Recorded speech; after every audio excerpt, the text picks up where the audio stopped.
Transformers Rise of the Beast dijadwalkan tayang di 9 Juni 2023. Selain desain karakter yang lebih jiwa inspired dan keren, kecuali berjaga, storyline yang kelihatan unik, dan kehadiran para Maximals untuk pertama kalinya di layar lebar, ada satu hal yang sebenarnya paling aku harap muncul di film ini.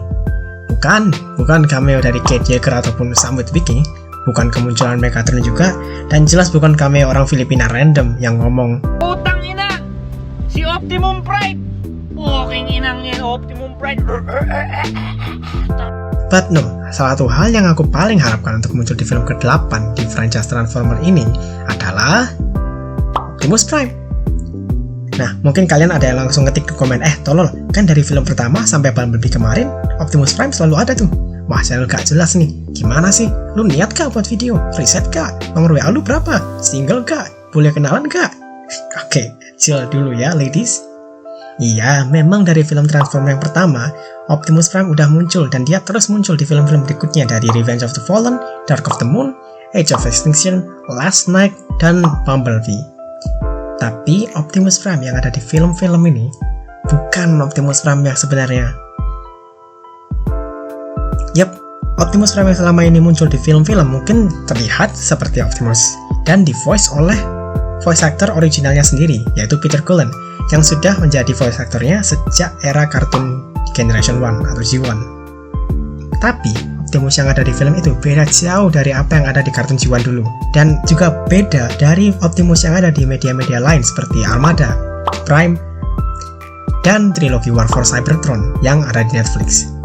So, pertanyaannya sekarang adalah, siapa sih Optimus Prime itu? Penonton awam cuma tahu kalau pemimpin Autobot yang namanya Optimus Prime ini, ya pemimpin Autobot.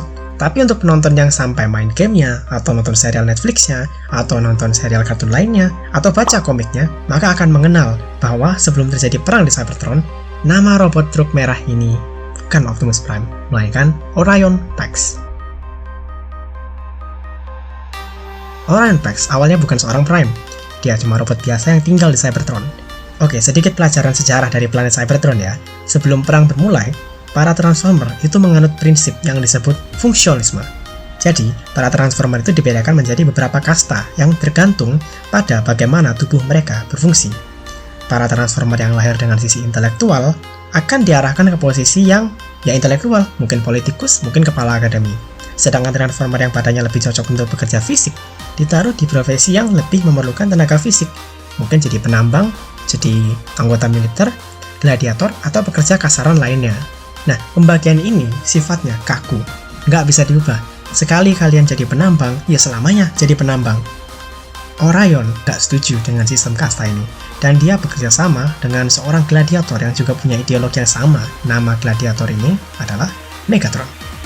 Keduanya berjuang bersama untuk membuat dewan-dewan para Transformer itu lebih memikirkan nasib-nasib pekerja yang ada di bawah, dan memberi semua Transformer kesempatan untuk merubah takdir mereka. Saat Orion berbicara pada dewan, beberapa anggota dewan tersentuh dan memuji-mujinya. Tapi, Megatron yang benci pada dewan-dewan Transformer ini justru menjadi marah dan merasa dikhianati saat para dewan memuji-muji si Orion. Dari sinilah keduanya berpisah jalan. Orion percaya bahwa sistem mereka bisa diubah dari dalam sistem pemerintahan, sedangkan Megatron hanya percaya pada jalur kekerasan dan tirani. Akhirnya, pertempuran antara para Autobot dan Decepticon pun dimulai. Dan di panasnya pertempuran itu, Megatron membunuh mantan rekannya sendiri. Tapi kisah Orion gak berhenti di sini. Badannya diambil oleh seorang Transformer bijaksana bernama Alpha Trion yang melihat hati murni Orion dan membangunnya ulang, lalu menghidupkannya kembali dan memberinya nama baru, yaitu Optimus Prime. Tapi jangan salah ya, keberanian dan kebaikan Optimus Prime ini bukan cuma karena dia dibangun ulang oleh Alpha Trion, melainkan karena pada dasarnya dia memang seorang robot dengan hati nurani yang baik dan murni. Yang dilakukan Alpha Trion hanyalah memberikan dia kekuatan fisik untuk mengimbangi hatinya yang murni ini. Oke, now with that covered, mari kita lanjut ke bagian berikutnya, yaitu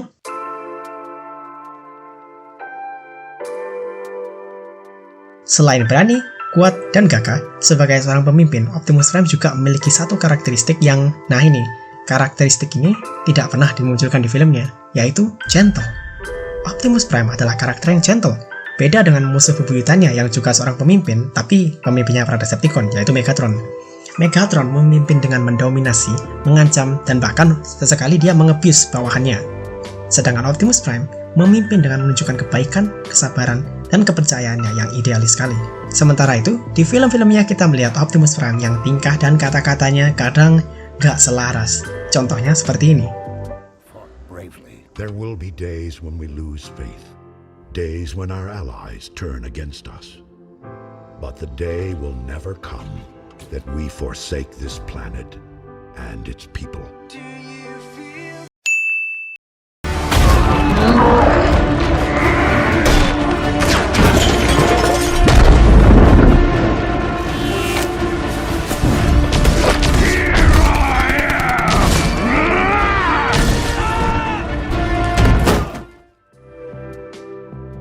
Optimus Prime yang ada di film memang pemimpin yang gagah, berani, kuat, dan kadang-kadang kata-katanya bijak. Tapi dia juga berkali-kali berbuat hal yang sebenarnya termasuk war crimes sih. Coba ingat di endingnya Dark of the Moon. Dia membunuh Sentinel Prime yang sudah jelas nggak berdaya. Dan dia membunuh Megatron juga, seorang musuh. Ya musuh memang, tapi dia baru saja membantunya dan bahkan menawarkan perdamaian. Like, what the hell? And like, I get it. Ya mungkin karena film-film ini kebanyakan didirect oleh Michael Bay, jadi memang dunianya lebih sadis, lebih grim, lebih dark. Tapi, for God's sake, banyak sikap dan perbuatan Optimus yang benar-benar out of character. So, I hope di film Rise of the Beast ini, Optimus Prime lebih sesuai dengan sisi inspiring dan gentle yang selama ini ada di media-media di luar feature filmnya. Mengingat direkturnya sudah bukan Michael Bay lagi ya. I mean, look at Bumblebee. Film karya Travis Knight ini memperlihatkan Optimus yang bukan cuma desainnya lebih G1 inspired, tapi dia lebih considerate bahkan saat bertarung. Sudah nggak sembarangan dia nyabut kepala orang lain, atau ngerusak muka orang lain, atau ngerusak muka orang lain, atau ngerusak muka orang lain. Damn, Optimusnya Michael Bay suka banget yang ngerusak muka orang. Mungkin fetishnya Michael Bay sendiri kali. Oke, gimana? Sudah setuju nggak sama opini ini? Kalau belum, ya nggak ada yang bisa aku lakuin lebih lanjut sih. Oh, wait, bisa lah, ini videoku kok. Oke, masuk ke bagian berikutnya, yaitu kenapa sih kok Optimus Prime jadi lebih mirip dengan versi kartun atau Netflix atau komiknya ini penting banget? Well, jawabannya ada dua, yaitu framing di pop culture dan inspirasi. Framing adalah bagaimana sesuatu atau seseorang ditampilkan di sebuah media. Memang ya, ada yang bisa aja nge-counter semua opini tadi cuma dengan ngomong, oh kalau mau lihat Optimus yang lebih gentle, ya lihat aja serial Netflixnya atau kartunnya atau baca komiknya. Tapi, itu kurang tepat juga. Serial Netflix, kartun, dan apalagi komik, itu media yang konsepnya niche. Gak semua orang mau nge-spend waktu 6-18 jam untuk namatin 3 season serial Netflix, atau nonton kartun yang kesannya lebih kekanak-kanakan, atau ngeluangin waktu, uang, dan tenaga untuk baca komiknya. Media yang kesannya niche ini cuma bisa menjangkau orang-orang tertentu aja. Ya, sesuai namanya, niche. Sementara itu, film yang tayang di bioskop dan punya budget marketing yang besar, itu sudah jelas bisa menjangkau audiens yang lebih banyak. Uang audiens cuma keluar sekali untuk tiket. Terus audiensnya juga pasti lebih banyak yang datang, karena biasanya orang nonton kan nggak cuma sendirian. Mungkin bareng temen, keluarga, pacar, selingkuhan, FWB, dan sebagainya lah. Jadi reach-nya itu lebih luas. Jadi kalau ada satu karakter yang muncul di komik dan filmnya dengan dua framing yang berbeda, percaya deh, pasti lama-lama karakter yang di komik akan diubah perlahan agar lebih mirip dengan versi filmnya. Kalau nggak percaya, kita bisa lihat franchise sebelah, yaitu Marvel, dan berbagai karakternya yang tampilan dan cerita komiknya diubah agar lebih fit in dengan versi filmnya. Kenapa? Ya karena versi film itu versi yang lebih populer, dan karena populer, maka banyak audiens yang lebih familiar dengan versi itu. Dan kalau orang tertarik untuk beli komik atau nonton serial Netflixnya, pasti mereka mengharapkan versi komik atau versi Netflixnya ini lebih menyerupai versi film yang mereka lihat dong. Oke, personally, aku nggak mau kalau versi film Optimus Prime yang lebih brutal dan barbar sampai menggantikan Optimus Prime versi media lain yang lebih gentle dan sabar. Kenapa? Karena Optimus Prime bukan hanya pemimpin Autobot aja, tapi dia juga inspirasi bagi Autobot dan juga bagi viewersnya. Oke, sekarang kita masuk ke faktor kedua, yaitu tadi inspirasi. Oke, curhat sedikit nih ya. Serial Transformer yang paling aku favoritin adalah War for Cybertron.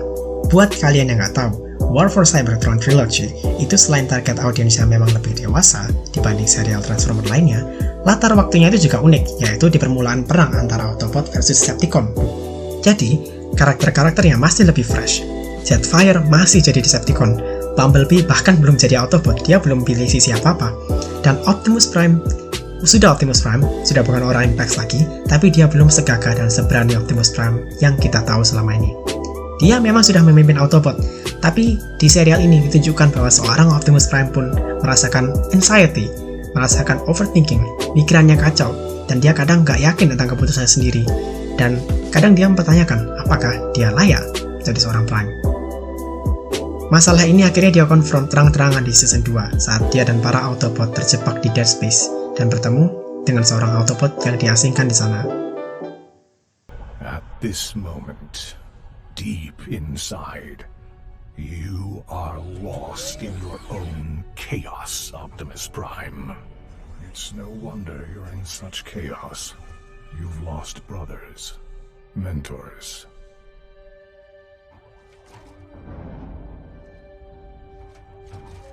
Friends, conscripts,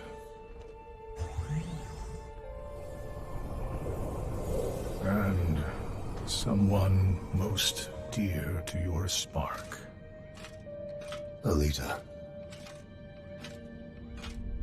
Your mind wanders from what could have been to what you fear most. Your thoughts are clouded with blame.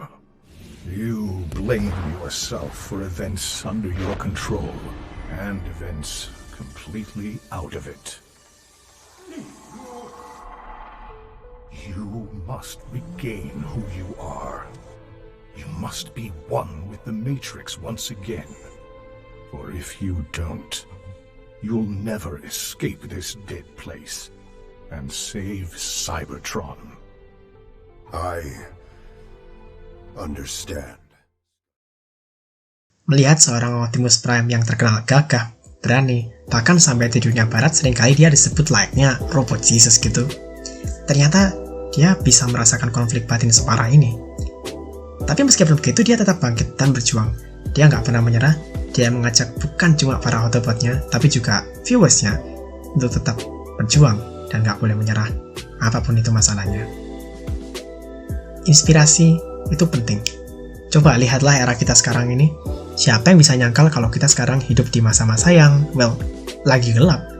Tiap pagi mungkin beritanya soal resesi. Kondisi sekarang susah cari kerja, PHK di mana-mana. Terus kabar Indonesia 2023 tahun gelap, ramalan kiamat ini dan itu. Dunia rasanya sedang gelap sekali.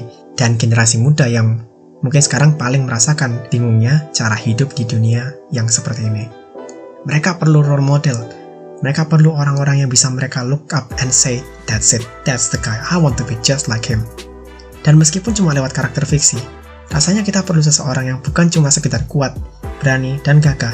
Kita perlu figur yang relatable. Kita perlu figur yang selalu menunjukkan bahwa masih ada kebaikan, masih ada harapan di dunia ini. Untuk menutup video ini, aku ingin ngasih kalian satu klip tentang bagaimana sih dia menemukan suara yang cocok untuk Optimus Prime ini. My brother Larry, a captain in the Marine Corps, had returned from Vietnam. He was a decorated Marine, and so he said, "Peter, where are you going today?" I said, "Well, Larry, what, you need the car?" He said, No, I just want to know where you're going." I said, "I'm going to audition. I'm going to be, I'm auditioning as a truck." And he did the same thing. And so I said, "But Larry, he's evidently he's a hero truck. He's a hero." And his face got somber, and he said, "Peter, if you're going to be a hero, be a real hero. Don't be a Hollywood hero type with all the BS and all the yelling and screaming and trying to be tough. Be strong enough to be gentle." Okay, Larry, yeah. Thank you so much for watching this video. Ini video pertamaku yang modelnya seperti ini, dan aku tahu aku masih noob soal rekam video seperti ini. Tapi aku harap sejelek-jeleknya video ini masih bisa menghibur kalian semua. Oke, that's it. Cheers!